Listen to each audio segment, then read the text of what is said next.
বাঘৰ মূৰটো কেতিয়াও তোমাৰ হ'ব নোৱাৰে।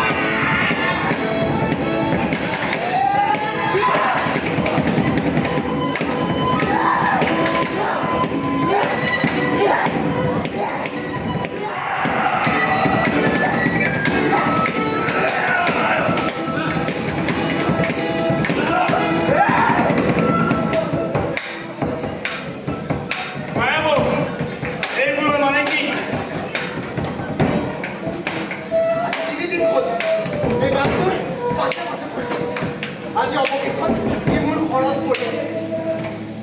ঘায়েল হৈ বাঘটোৱে হাবি হ'ল উভতি ধৰিলে। তেনেকে এডাল ঘৰৰ পৰা ঘৰ সমাই আহি বাঘটোৰ কাষে পাৰ হৈ গ'ল আৰু এজোপা গছত পিন খাই গ'ল। মই চেক বুজি বাঘটোৰ মূৰত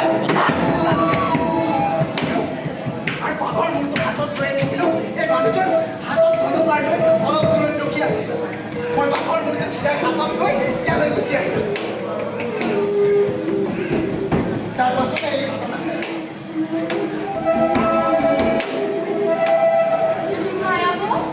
তুমি বাৰু বাঘৰ মূৰটো কিয় কাটিলা? এনেই। পিছে এতিয়া তাৰ পোৱালিবোৰক কোনে খুৱাব?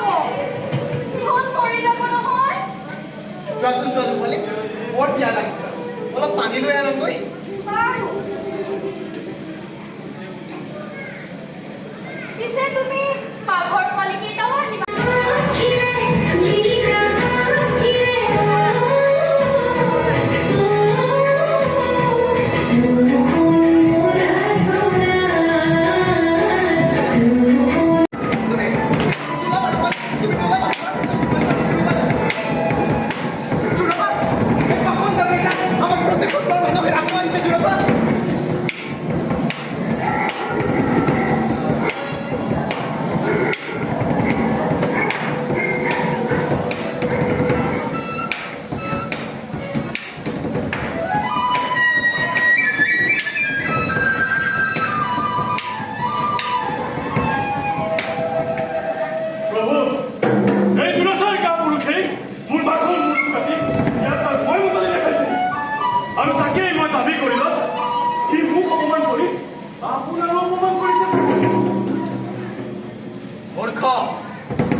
বাঘৰ মূৰ উলিয়াই উভতাই দে।